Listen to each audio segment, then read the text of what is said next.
దదర్శ ధనదానుజ. సుభద్రం అనేటటువంటి పేరు కలిగిన ఆ మర్రి చెట్టుని ఈ రావణాసురుడు చూశాడు. అంత పెద్ద మర్రి చెట్టుని ఆయన మెల్లగా ఆ సముద్ర తీర ప్రాంతంలో, అంటే ఉత్తర సముద్ర తీర ప్రాంతం దగ్గరికి వెళ్ళిన తర్వాత మారీచుని యొక్క ఆశ్రమాన్ని చూశాడంటే తన కార్యమును సాధించుకోవడానికి. ఇప్పుడు ఆయన ఏమిటి నిర్ణయానికి వచ్చాడు? రామలక్ష్మణుల్ని దూరం చేసి సీతమ్మను అపహరించాడు. కాబట్టి ఇప్పుడు రామలక్ష్మణులని దూరం చేయడము అంటే అదంత తేలికైన విషయం కాదు. సీతమ్మ దగ్గర ఎప్పుడూ రాముడో లక్ష్మణుడో ఉంటారు. రామలక్ష్మణులు ఇద్దరూ వెళ్ళిపోవాలంటే ఏదో చాలా పెద్ద ప్రణాళికే వేయాలి, సామాన్యమైన విషయం ఏం కాదు అది. కాబట్టి అంత గొప్ప ప్రణాళికని అమలు చెయ్యడంలో రావణాసురుడికి సహకరించగలిగినటువంటి సమర్థత కలిగిన మిత్రుణ్ణి వెతుక్కోవాలి. కాబట్టి ఇప్పుడు ఆయన మారీచుని యొక్క ఆశ్రమానికి వెళ్ళాడు. వెళ్ళి ఆ మారీచుడి దగ్గరికి వెళ్ళి ఒక మాట చెప్తున్నాడు. 14,000 మంది ఖరదూషణాదులనేటటువంటి రాక్షసుల్ని నేను జనస్థానంలో ఉంచాను, నీకు తెలుసు. వాళ్ళు ఏం చేస్తుంటారు? ఏదో పాపం వాళ్ళ పని వాళ్ళు చేసుకుంటూ ఉంటారు. ఏమిటి వాళ్ళ పని? బాధమానా మహారణ్యే మునీన్వై ధర్మచారిణ.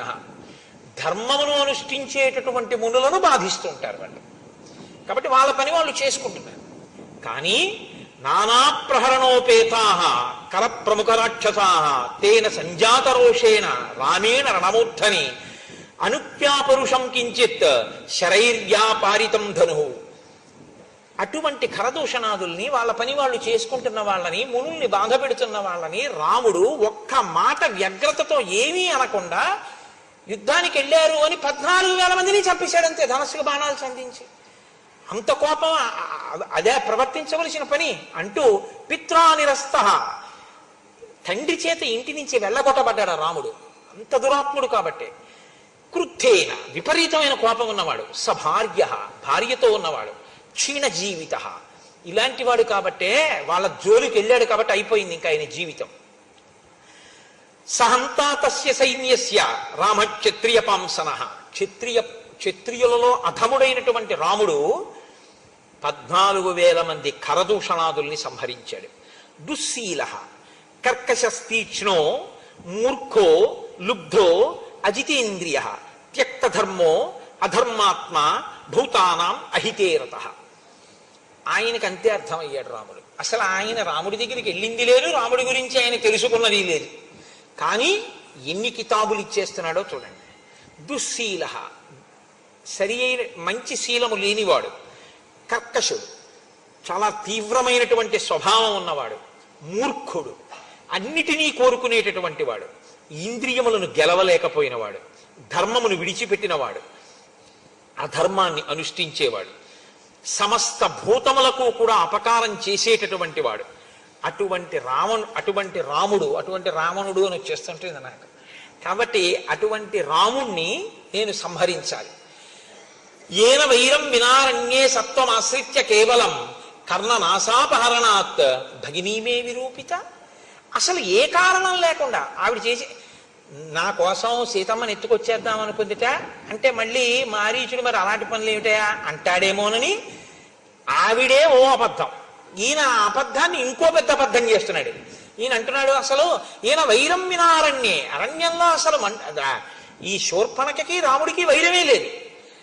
పాపం ఏదో ఆవిడ మానాన్ని ఆవిడ వెళ్ళిపోతాడు. చూశాడంతే రాముడు, గబగబా వచ్చి ముక్కు చెవులో కోసేశాడంతే. ఎందుకు కోసేశాడో తెలియదు, విరూపం చేసేశాడు నా చెల్లెల్ని. కాబట్టి తస్య భార్యాం జనస్థానాత్ సీతాం సురసుతోపమాం అనయిష్యామి విక్రమ్య సహాయస్తత్రమే భవ. కాబట్టి నేనిప్పుడు జనస్థానంలో ఉన్నటువంటి రాముని భార్య అయిన సీతమ్మని అపహరించి తేవాలి అని అనుకుంటున్నాను. సీతమ్మని అపహరించడం ఎందుకు అంటావా? సీతమ్మని అపహరించి తీసుకొస్తే ఆయన ప్రియ భార్య కనుక రాముడు శుష్కించిపోతాడు. శుష్కించిపోయిన రాముడి మీద నేను ప్రతీకారం తీర్చుకోవడం తేలికవుతుంది. అంటే ఇన్ అదర్ వర్డ్స్ అంటారు చూసారా, అలా ఇంకొక మాటగా చెప్పాలి అంటే ఇప్పుడున్న పరిస్థితుల్లో రాముణ్ణి నేను ఎదుర్కోలేను. తన పిరికితనాన్ని కూడా బయట పెట్టుకున్నాడనే చెప్పవలసి ఉంటుంది. కాబట్టి నువ్వేం చెయ్యాలి? నువ్వు తప్ప నాకు ఇప్పుడు ఉపకారం చెయ్యగలిగినటువంటి మిత్రుడు కనపట్టలేదు.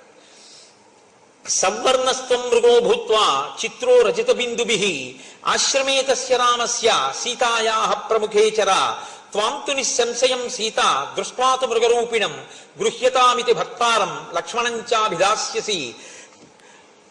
నీవు బంగారు చుక్కలు కలిగినటువంటి ఒక జింక వేషంలో అక్కడ తిరగాలి. అపురూపమైనటువంటి నీ రూపాన్ని చూసి, ఆశ్రమంలో విహరిస్తున్నటువంటి నీ రూపాన్ని చూసి ఆకర్షితురాలైన సీత నువ్వు కావాలి అని కోరుకుంటుంది. నిన్ను వేటాడడం కోసం రాముడు దూరంగా వెడతాడు. రాముడు దూరంగా వెళ్ళినటువంటి అవకాశాన్ని వినియోగించుకొని, ఇంకా ఇక్కడ చెప్పలేదు మారీచుడు ఏమనాలో, అప్పుడు నేను సీతని అపహరించగలుగుతాను. అపహరించి నేను సీతని తీసుకొస్తాను. త్వాంతు నిస్సంశయం సీతా దృష్ట్వాతు మృగరూపిణం గృహ్యతామితి భర్తారం లక్ష్మణంచాభిదాస్యసి. అలా నేను సీతమ్మని అపహరించేటప్పుడు నిరాబాదో హరిష్యామి రాహుశ్చంద్ర ప్రభామివ, నేను ఏమీ ఇబ్బంది లేకుండా సీతమ్మని అపహరించి తీసుకొచ్చేస్తాను. ఎందుకంటే ఇబ్బంది లేకుండా అంటే రామలక్ష్మణులు అక్కడ ఉండరు కాబట్టి. అది ఎలా తీసుకొస్తానని ఆయన నోటి వెంట పడిపోయిందంటే మాట, రాహువు చంద్రుణ్ణి కబళించినట్టు. చంద్రగ్రహణంలో రాహువు కబళిస్తాడు, కానీ చంద్రగ్రహణం ఉంటుందా? చంద్రుడు మళ్ళీ బయటికి వచ్చేస్తాడు, రాహువు పోతాడు. రాహువు ఎప్పుడు పాపగ్రహం కిందే కదా. కాబట్టి సీతమ్మ నేను తీసుకెళ్ళినా మళ్ళీ సీతమ్మ రాముణ్ణి చేరిపోతుంది అన్న మాట రావణుడి నోటి వెంట చెప్పకనే చెప్పేశాడు ఆ రోజున. కాబట్టి రాహువు చంద్రుడిని గ్రసించినట్లు నేను గ్రసిస్తాను అంటే ఈ మాట విన్నట్ట మారీచుడు. తస్య రామకథాం శ్రుత్వా మారీచస్య మహాత్మనః శుష్కం సమభవద్వక్త్రం పరిత్రస్తో బభూవః. ఇక్కడ మహర్షి చాలా అందమైనటువంటి మాట ఒకటి ప్రయోగం చేశారు. తస్య రామకథాం శ్రుత్వా, రాముడి గురించి ఈ రావణుడు చెప్పినటువంటి మాటలు విన్నారట. ఎవరు? మారీచస్య మహాత్మనః, మహాత్ముడైనటువంటి మారీచుడు విన్నాడు. ఆయన రాక్షసుడు అని కాని, లేకపోతే అల్పమైన బుద్ధి ఉన్నవాడని కాని మహర్షి అనలేదు. అనలేదు అంటే మారీచుడు మహాత్ముడు అని మహర్షి అంతటి వారు సంబోధించారు అంటే మారీచుని యొక్క ప్రసంగము, మారీచుని యొక్క హృదయము, మారీచుని యొక్క స్థితి ఎలా ఉంటాయో మీరు ఊహించవచ్చు. గతంలో అయితే రామునికి అపకారం చేయబోయినవాడు, విశ్వామిత్రుడికి అపకారం చేయబోయినవాడు, యజ్ఞధ్వంసమునకు పాల్పడినవాడు, అధర్మమునందు ప్రవర్తించినవాడు అయి ఉండి ఉండవచ్చుగాక. కానీ ఇప్పుడున్న మారీచుని పరిస్థితి వేరు. కాబట్టి మారీచస్య మహాత్మనః. కాబట్టి ఇప్పుడు మారీచుడు రామునికి అపకారం చెయ్యాలన్న మాట వినగానే ఓష్టౌ పరినిహం శుష్కౌ నేత్రైర్ అనిమిషైరివ మృతభూత ఇవార్తస్తు రావణం సముదైక్షత. పెదవులు ఎండిపోయి గబగబా నాలుకతో పెదవులు నాక్కున్నట్టు. అసలు ఆ మాట వినగానే నీకు పెదవులు ఎండిపోయి నోట మాట రాలేదు. ముఖం పాలిపోయింది, శుష్కించిపోయింది. రావణుడి వంక కనురెప్ప వేయకుండా స్తంభీభూతుడైపోయిన వాళ్ళ ఒక్కసారి అలా ఉండిపోయేట. రాముడికి అపకారమా, సీతాపహరణమా అంటే రాముడెవరో అర్థం అయ్యుండి ఉండాలి మారీచుడికి. కాబట్టి ప్రారంభమేనండి అసలు అద్భుతంగా మాట్లాడతాడు. ఎందుకంటే రాముడెవరో అర్థం అయింది. రాముడెవరో చెప్పినా అర్థం అవ్వదు రావణుడికి. ఇందులో ఒక ప్రమాదం ఒకటి చూపిస్తున్నారు మహర్షి. తనకి తెలియకపోవడం ఎప్పుడూ తప్పు కాదు. ఎందుకంటే మీరు ఒకటి గమనించండి, ఎవ్వరూ ఎప్పుడూ అన్నీ తెలుసున్నవాడు ఎన్నటికీ కడలా ఎవడైనా అనుకుంటే వాడికన్నా అవివేకి లోకంలో లేడు. ఎందుకంటే శంకరాచార్యులు వారంతటి వారు పశుమాం సర్వజ్ఞ ప్రజిత కృపయా పలయ విభో అన్నారు. ఇక నాకు అన్నీ తెలుసు అని ఎవడైనా అంటే ఇంకంత వాడికన్నా అవివేకి ఇంకోటి లేడని గుర్తు. అన్నీ నాకు తెలిసాడు అలా అనగానే వాడి అహంకారం బయటపడిపోతుంది. నాకేం తెలుసండి అని చెప్పి మధ్య శిష్టాశ్చ తుల్యాశ్చ సంతితత్ర వనౌకసహ మత్త ప్రత్యవర కశ్చిన్ నాస్తి సుగ్రీవ సన్నిధో అన్నవాడు ఎవడో వాడు మహానుభావుడు, వాడు వినయం ఉన్నవాడు తప్ప అలా అనలేక అన్నీ నాకు తెలిసి అంటే ప్రమాదం కదండి. తెలియకపోవడం ఎప్పుడూ తప్పు కాదు. తెలియకపోవడం తప్పు కాదు, కానీ తెలియ చెప్తే వినకపోవడం మాత్రం మహా తప్పు. తనకి తెలియదు, ఒకరు చెప్పారు, ఏం చేయాలి? వినాలి. అసలు వినకపోతే ఇక వాడు బాగుపడడు అని గుర్తు. కాబట్టి తన బుద్ధితో చిందే చేస్తాడు. కాబట్టి ఆ బుద్ధిలోకి ప్రమాదపుట ఆలోచన ఎప్పుడు వస్తుందో అప్పుడు పడిపోతాడు. ఆ ఆలోచన ఎంతకాలం రాదో అంతకాలం ఓ వెలుగు వెలుగుతాడు. ఇది ఈ రెండు కోణాలు తెలుసున్నవాడు మారీచుడు. ఒకడు మహాత్ముడు, మహాత్ముడుగా మారీచుడికి అర్థమయ్యాడు. ఒకడు దురాత్ముడు, దురాత్ముడిగా అర్థమయ్యాడు. దురాత్ముడు అని ఇప్పుడు విడిచిపెట్టడానికి మారీచుడు సిద్ధంగా లేడు. ఎందుకు సిద్ధంగా లేడు అంటే ఆయనలో ఇంకా ఒక ప్రభుభక్తి అన్నది ఉండిపోయింది. కాబట్టి కనీసం ఒక మాట చెప్పి చూద్దాం మారుతాడేమో, కానీ మారుతాడన్న నమ్మకం లేదు వీడికి చెప్పిన. కాబట్టి ఆయన ప్రారంభమే సులభాహ పురుషారాజన్, ఓ రాజా, నీ మనసుకి ఏది ప్రియమో, ఏది చెప్తే నువ్వు సంతోషిస్తావో అది నీకు చెప్పేవాడు లోకంలో ఎక్కడికి వెళ్ళినా దొరుకుతాడు. నీ మనసుకి నచ్చదని తెలిసి కూడా నీ హితమును కోరి చెప్పేవాడు ఉండడు. ఒకవేళ అలా చెప్పేవాడు ఉన్నా వినేవాడు ఉండడు. ఎంత పెద్ద మాట అండి! నిజమే. మనకెందుకు వచ్చిందండి ఆయనతో గొడవ అంటారు. చూడండి, లోకంలో మాట ఉంటుంది, మనకెందుకు వచ్చిందంటారు, ఎవడి కర్మ వాళ్ళు పోని ఏదో మనకి తెలియనట్టుంటే అయిపోయాయి అంటారు. తప్పండి. అదేంటిది, పాడైపోకుండా ఆయనకి మంచి మాట చెప్పాలి మనం అనేవాడు ఉండడు. ఒకవేళ ఆయన అలా అని తప్పబ్బాయి నువ్వు అలా ఉండకూడదు, నువ్వు మారవలసి ఉంటుంది సుమా అన్నాడు అనుకోండి, వినేవాడు ఉండడు. అంటే సులభాహ పురుషారాజం సతతం ప్రియవాదిన అప్రియస్యతు పత్యస్య వక్త శ్రోతాచ దుర్లభ. అటువంటి వక్త, అటువంటి శ్రోత లోకంలో లేరు, అవతల బాగున్నాడు అంతే. ఒకవేళ ఉంటే అద్భుతం, అది మారిపోతారంటే రావలసినటువంటి అకాల మృత్యువు తొలగిపోతుంది. అవవలసిన రాక్షసుడు సత్పురుషుడైపోతాడు, మారుతాడు. మారే అవకాశం ఉందన్నమాట.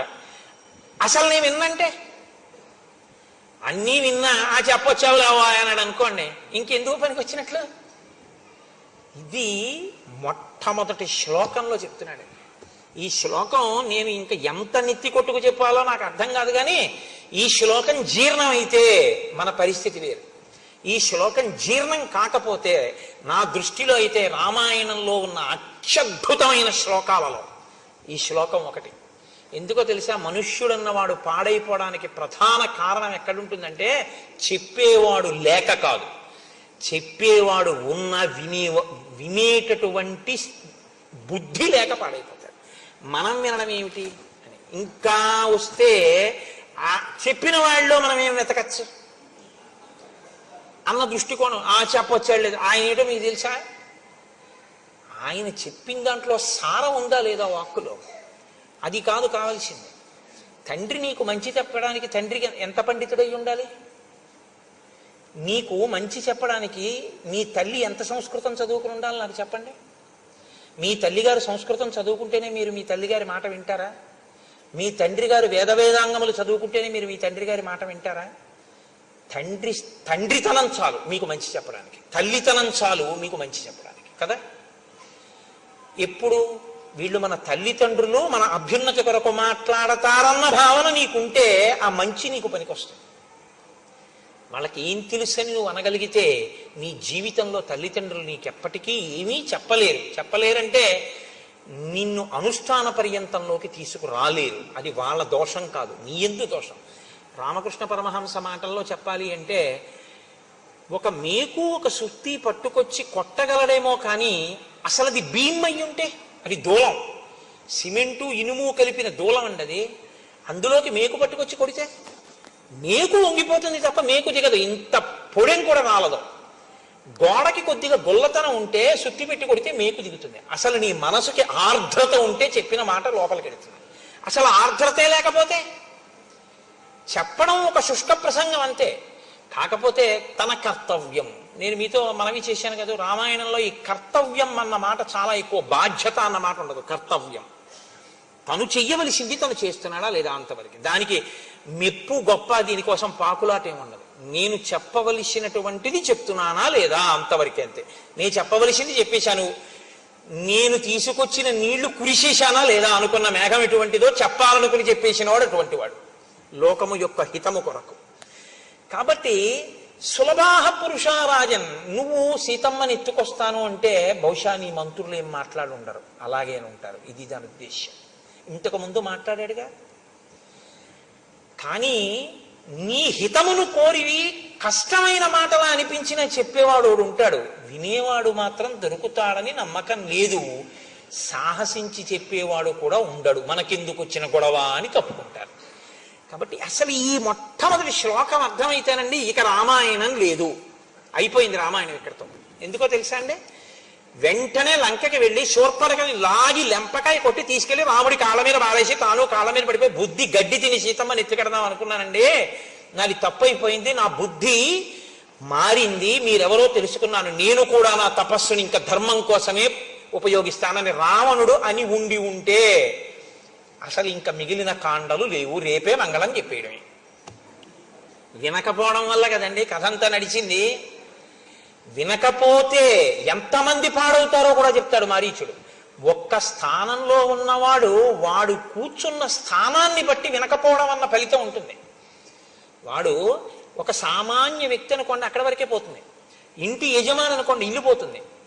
ఆయన ఒక కార్యాలయంలో అధికారి అనుకోండి, ఆఫీస్ పోతుంది.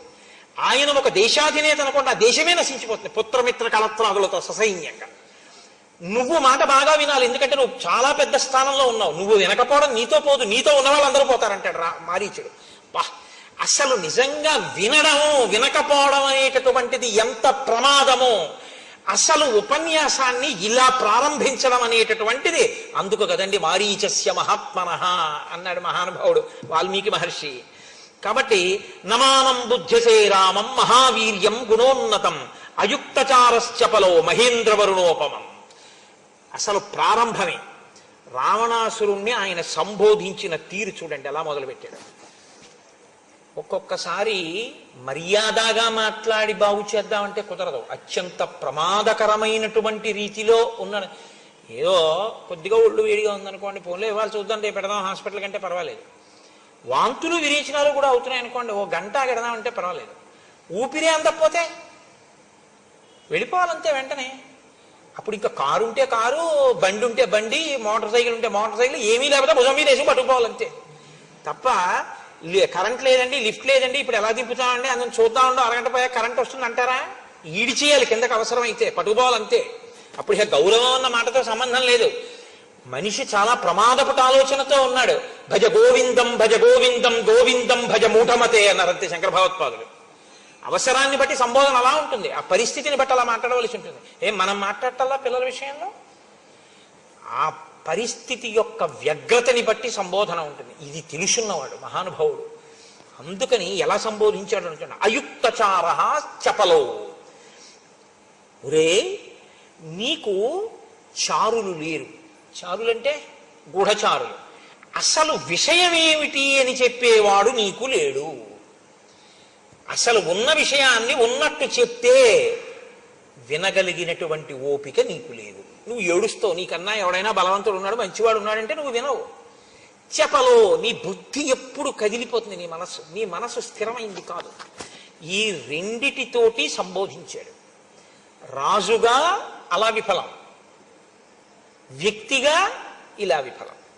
కాబట్టి నువ్వు ఇప్పుడు రెండూ దిద్దుకోవాలి. వ్యక్తిగా దిద్దుకోవాలి, రాజుగా దిద్దుకోవాలి. నువ్వు అసలు రెండిటికీ పనికి మాలిన వాడివి. అసలు ఒక వ్యక్తిగా ఉండడానికి నీకు అర్హత లేని తనంతో ఉన్నావు. నువ్వు చాలా చపలంగా ఉంది నీ మనసు. అసలు నీ మనసుకి ఒక నిలకడన్నది లేదు. ఇలాంటి దాన్ని ఎలా నిలబెట్టావురా తపస్సు అన్న మాటతో? ఇదే ఈ మాటకి తీర్పు ఎక్కడుందో తెలుసా అండి? అయుక్తచార చపలో. ఈ చపలో అన్న మాట రావణుడి పట్ల పదే పదే వాడారు. ప్రయత్నం చేసి మారుతాడేమో అన్న వాళ్ళందరూ సీతమ్మ ఇదే అంది, హనుమ ఇదే అన్నారు. ఆఖరికి మండోదరంది చచ్చిపోయిన తర్వాత రాముడు ఎక్కడ చంపేశాడయా? చలితం చలితేంద్రియం, నీ ఇంద్రియాలు కదిలిన నీ మనస్సు నిన్ను చంపేశాయి అన్నారు. దీని డిజాస్టర్ అంటారే, దీని ప్రమాదం ఎక్కడొస్తుందో ఆ ప్రమాదాన్ని అక్కడ వరకు లెక్క కట్టి దాంతో సంబోధించి మాట్లాడాడు. మహాత్మనః కాకపోతే ఎవరండి ఆయన? అందుకని మారీచుడు రాక్షసుడు కావచ్చు ఒకప్పుడు, ఇప్పుడు మహాత్ముడే. కాబట్టి ఆయన రాముడి గురించి ఏమిటో నువ్వు మాట్లాడతావు? ఎన్ని కితాబులు ఇచ్చి మాట్లాడావు? అధర్మాత్ముడు అన్నావు, ఇంద్రియములను జయించని వాడన్నావు, తండ్రి ఇంట్లోంచి బయటికి తోసేశాడన్నావు, కారణం లేకుండా విరూపని చేశాడన్నావు. ఇన్ని మాటలు అన్నావుగా. ఇప్పుడు నేను చెప్తాను విను. ననూనం బుద్ధ్యతే రామం మహావీర్యం గుణోన్నతం. ఆయన చాలా గొప్ప వీర్యం ఉన్నవాడు. ఎంతమందినైనా తాను లోపల కదలకుండా కదల్చగలడు, పడగొట్టగలడు. తను లోపల కదిలిపోడు. ఆయన అంత అచలమైన వాడు, నువ్వు చంచలమైన వాడివి. ఆయనవి సముధికమైనటువంటి గుణాలు. ఇన్ని గుణముల యొక్క రాశి రామచంద్రమూర్తి. నువ్వో నిర్గుణుడవు. అసలు గుణం ఉండడానికి మనసు నిలబడితేగా నీకు, అసలు నీకు మనసు లేకపోవడమే నీకున్న ఒక పెద్ద గుణం. నువ్వు ఆయన గురించి మాట్లాడడం ఏంటి? ఎంత ధైర్యంగా మాట్లాడుతున్నాడంటే రావణుడితో ఇంత ధైర్యంగా మాట్లాడడం, ఇంత నిలదీసి మాట్లాడడం మీకు రామాయణంలో ఎక్కడా కనబడదు. అలా మాట్లాడేవాడు ఉంటే బహుశా కిష్కింధకాండలో సుగ్రీవుణ్ణి హనుమ మాట్లాడతారు. ఇంత కదిలిపోయేవాడివి నువ్వేం పనికొస్తావు రాజు కిందని అడిగాడు ఆయన. అడిగితే విన్నాడు కాబట్టి సుగ్రీవుడు బాగుపడ్డాడు, వినలేదు కాబట్టి రావణుడు నశించిపోయాడు. రామాయణంలో మీరు అది పట్టుకోవాలి. వినడం వినడం వినడం వినాలి. రాముడు విన్నాడు. రాముడంతటి వాడు కూడా కోపానికి లోనయ్యాడు. లక్ష్మణుడు చెప్తే విన్నాడు. కాబట్టి రాముడు ఇవాళ పూజింపబడ్డాడు. ఆ వినడం అన్నది లేకపోతే ఎవ్వడూ బాగుపడే అవకాశం ఉండదు. చాలా ప్రమాదం. వినాలి. కానీ మన దురదృష్టం ఏమైపోయిందంటే ఎంతసేపు కూడా ఇవాళ లోకంలో చాలా గొప్ప విషయం ఏంటంటే కమ్ వాట్ మే. ఇది ఎక్కడి నుంచి వచ్చిందో నాకు తెలియదు కానీ ఏదైనా జరగని నేను అనుకున్నది చేస్తాను, నేను అన్నదే అంటాను అంతే. అది చాలా దురదృష్టకరమైనటువంటి విషయంలో ఇవాళ సమాజం వెళ్ళిపోతోంది రోజు రోజుకి. కాబట్టి అపి స్వస్తి భవేత్తాత సర్వేషాం భువిరాక్షసాం అపి రామో సుసంకృద్ధ అరాక్షసం. నువ్వు ఏమనుకుంటున్నావో రావణ నాకు తెలియదు, కానీ రాముడి యొక్క భార్య అయిన సీతమ్మని అపహరిస్తానని నువ్వు అంటున్నావు కదా. అసలు నిజంగా నువ్వు సీతమ్మని అపహరించడం మాట పక్కన పెట్టు. రాముడికి రాక్షసుల మీద కోపం అంటూ వస్తే ఈ లోకంలో ఇంకా రాక్షసుడు అన్నవాడు బతకడు. కాబట్టి ఇప్పుడు నువ్వేం చేస్తున్నావో తెలుసా? సీతమ్మని అపహరించడం మాట పక్కనెట్టు, ఈ ఆలోచన చేస్తున్నావని రాముడికి తెలిస్తే చాలు రాక్షస జాతి మీద కోపం వస్తుంది. అసలు ఇక రాక్షస జాతి ఉండదు, అంత ప్రమాదపుట ఆలోచన చేసేవాడు. అపితే జీవితాంతాయ నోత్పన్నా జనకాత్మజ అపి సీతా నిమిత్తంచ నభవేద్ వ్యసనం మమ. ఇది అసలు నిన్ను చంపడానికే సీతమ్మ పుట్టిందా అని నాకు అనుమానంగా ఉంది అన్నాడే. ఎంత అబ్బో ఎలా అనేసాడో అసలు ఆశ్చర్యంగా ఉంటుందండి. అందుకే కదండి ఆవిడ జననం. ఉద్ధిత అయోనిజగా పుట్టింది కదా తల్లి, భూమిని చీల్చుకుని. అవతార ప్రయోజనం అదే కదా. కాబట్టి అసలు నిన్ను చంపడానికే పుట్టిందా? నీతో పోతుందా? లంకంతా పోతుందేమో, నేను పోతానేమో నిన్ను ఆశ్రయించినందుకు, నీ వెనక ఉన్నందుకు నేను పోతానేమో. అసలు ఎవరో నీ దగ్గర చాలా స్నేహంగా ఉన్నట్లు ఉంటూ నిన్ను నాశనం చేసేవాళ్లే ఎవరో నీకు ఈ మాటలు చెప్పి ఉండాలి సీతాపహరణం చేయమని. నచ పిత్రాపరిత్యక్తో నామర్యాద కథంచన నలుబ్ధో నచ దుశ్శీలో నచ క్షత్రియ పంసన. చూడండి, ఒక్కొక్క చోట పాయింట్ టు పాయింట్ ఖండించారంటారే, మారీచ ప్రసంగం అలా ఉంటుంది. రావణుడు ఏవన్నాడో వాటన్నింటినీ ఏకసంతాగ్రాహి అయి అన్న ప్రతి మాటని ఖండిస్తాడు. నువ్వేమన్నావు? రాముణ్ణి తండ్రి ఇంట్లోంచి వెళ్ళగొట్టాడు అన్నావు. తప్పు. ఆయన అలా వెళ్ళగొట్టపడలేదు. ఆయన మర్యాద తెలియనివాడు కాడు, ఆయన లుబ్ధుడు కాడు, ఆయన అన్నిటినీ కోరేవాడు కాడు, ఆయన దుశ్శీలుడు కాడు, క్షత్రియుల ఎందు అధముడైనటువంటి వాడు అసలే కాడు. ఆయన నచ ధర్మ గుణైర్హీన కౌసల్యానందవర్ధన నతీక్ష్ణో నచ భూతానాం సర్వేషాం అహితేరత. భూతములకు అహితము చేసేటటువంటి వాడు, అపకారము చేసేటటువంటి వాడు అసలు కాడు, క్రోధమున్నవాడు కాడు, ధర్మగుణములు లేనివాడు కాడు. ఆయన అన్ని విధములుగాను యోగ్యుడు. వంచితం పితరం దృష్ట్వా కైకయ్యా సత్యవాదినం కరిష్యామీతి ధర్మాత్మా తాత ప్రవ్రజితో వనం కైకయ్యా ప్రియకామార్థం పితుర్దశరథస్య చ హిత్వా రాజ్యంచ భోగాంశ్చ ప్రవిష్టో దండకాననం. రాముని తండ్రి అయిన దశరథ మహారాజు గారిని కైకమ్మ వరములనేటటువంటి మిషని అడ్డుపెట్టి వంచి ఆయన దగ్గర 2 వరములను పుచ్చుకుంటే ఇచ్చినటువంటి దశరథ మహారాజు గారు సత్యమునందు నిలబడితే తప్ప ఊర్ధలోకములు పొందలేడని తండ్రిని సత్యమునందు నిలబెట్టడం కోసం తనంత తానుగా పితృవాక్య పరిపాలకుడై 14 సంవత్సరముల అరణ్యవాసం చెయ్యడం కోసమని బయలుదేరి వచ్చినటువంటి మహాత్ముడు రాముడు. నువ్వు దాన్ని మార్చి చెప్తున్నావు, తండ్రి వెళ్ళగొట్టాడని. తండ్రి వెళ్ళగొట్టలేదు. అసలు ఇన్ని తెలిసి అలా మాట్లాడుతూ ఉంటే మారాలి ఖచ్చితంగా. మారే గుణం ఆయనకి లేదు. రామో విగ్రహవాన్ ధర్మ సాధు సత్యపరాక్రమ రాజా సర్వస్య లోకస్య దేవానాం అఘవానివ.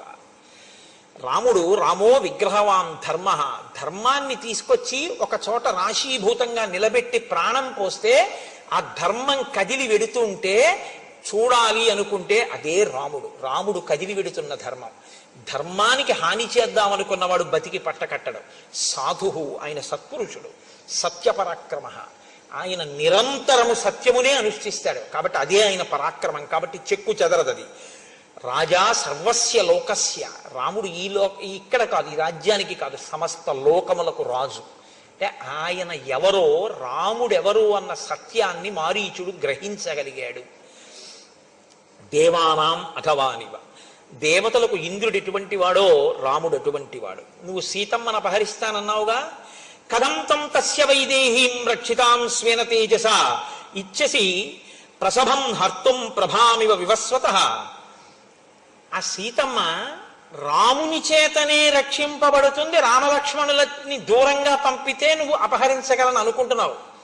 పిచ్చాడా, సీతమ్మ తన తేజస్సుతో తనని తాను రక్షించుకుంటుంది. ఆమె తేజస్సు ఏమిటో తెలిసా? ఆవిడ పాతివ్రత్యమే. పాతివ్రత్యం ఉన్న సీతమ్మని నువ్వు అపహరించలేవు అంటే మీరు ఒక విషయాన్ని ఖండితంగా తెలుసుకోవలసి ఉంటుంది. బంగారు చుక్కలున్న మృగంగా మారీచుడి వెళ్ళినా ఆయనకు ఒక విషయం తెలుసు. నేను హా సీత హా లక్ష్మణ అంటూ పడిపోయినా సీతాపహరణం రావణుడు చెయ్యలేడు. సీతాపహరణం అంటూ జరిగితే సీతమ్మ వెళ్ళింది తప్ప సీతని రావణుడు అపహరించలేదు. సీతమ్మే వెళ్ళడం అంటూ జరిగితే అది రావణ సంహారానికే వచ్చింది తప్ప ఇంకో ప్రయోజనానికి కాదు. కాబట్టి నేను నిమిత్తం, వాడు అనుకుంటున్నాడు నేను ఎడితే వాడు ఎత్తుకెళ్ళగలని ఒత్తి మాట. లేకపోతే ఈ మాట ఎలా చెప్పగలడండి మహాత్మనః? కాబట్టి కథం తం తస్య వైదేహీం రక్షితాం స్వేన తేజస, తన తేజస్సుతో తనని తాను రక్షించుకుంటుంటుంది ఆవిడ.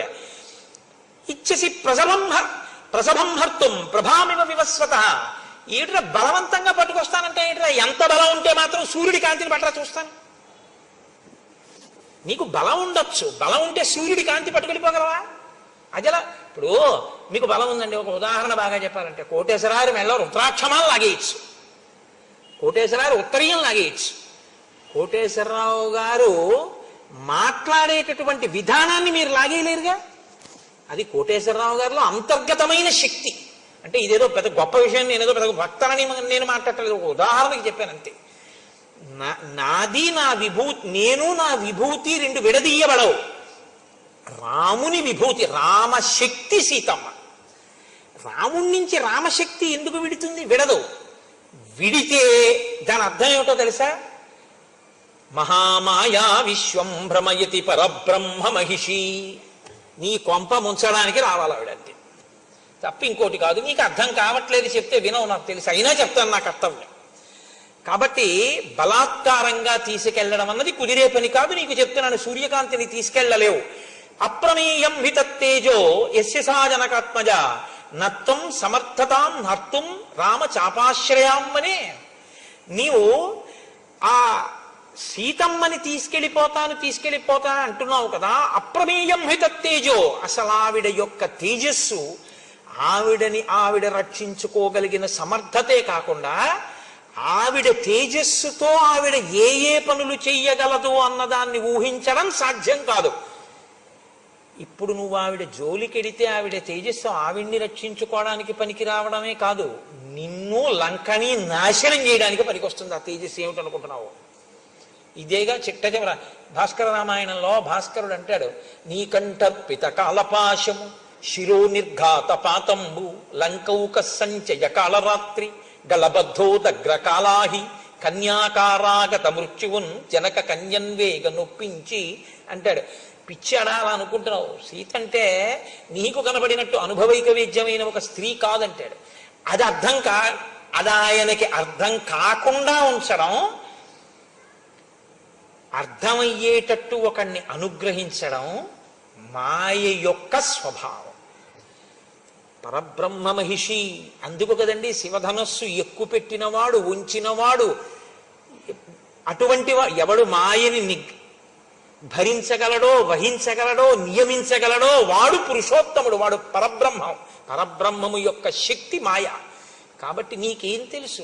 ఆవిడ వల్ల పాడైపోతావు, నశించిపోతావు. ఇది అంత అందుకని మహాత్మనః. అసలు నరుడిగా ఉన్న రాముడు ఎవరో కూడా